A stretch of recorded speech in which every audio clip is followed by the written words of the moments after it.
Day night at 9:30.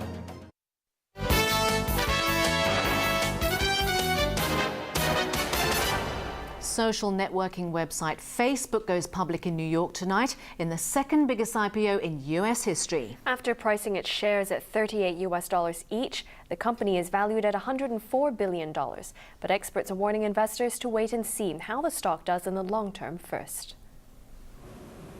Facebook's initial public offering is the most highly anticipated of the year. The social network offered 420 million shares at $38 each, making it the second biggest IPO in U.S. history after Visa.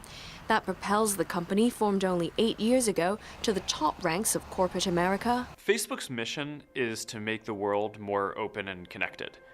It makes 28-year-old CEO Mark Zuckerberg even richer than he already is, with a net worth of nearly $20 billion.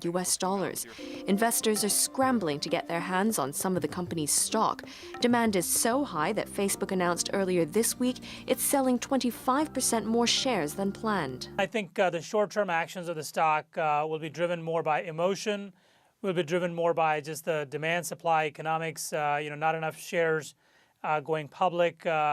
And the demand is several-fold. So that's what's going to drive the stock in the near term. Over the long term, however, it's going to be driven by fundamentals.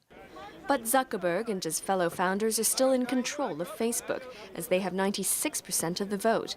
But even with 900 million users on the website, the company is facing challenges in maintaining its growth momentum. They have to figure out creative ways to stick with the core values, but at the same time recognize that they are a growing and changing company.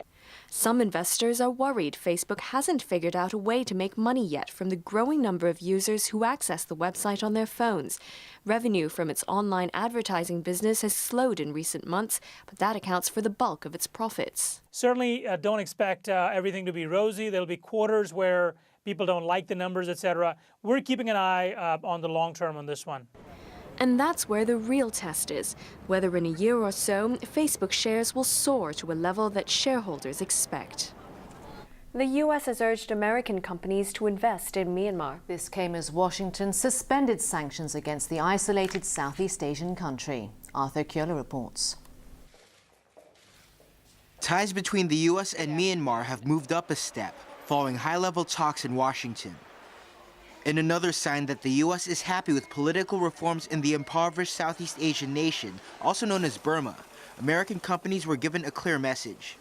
We say to American business, invest in Burma and do it responsibly. Be an agent of positive change. Clinton was referring to political reforms initiated by Myanmar's civilian-led government, which was installed last year after 4 decades of military rule. The changes allowed democracy icon Aung San Suu Kyi to contest and win a seat in the parliamentary by-election. The U.S. has joined other Western countries that have eased sanctions in a bid to encourage Myanmar to continue on the road to reform. But Clinton noted that the measures were suspended and not lifted. We will be keeping relevant laws on the books as a insurance policy. Her comments came after talks with Myanmar's Foreign Minister Una Maung Win, the first official visit to Washington by a Myanmarese leader in decades. Arthur Akiola, ATV News. It's time now for sports with Joanne Wong. What's the latest on the Olympic flame, Jo? It'll soon be on its way to Britain. The Olympic flame was handed to British officials yesterday after a moving ceremony in Greece, ATV's Karina Wu reports.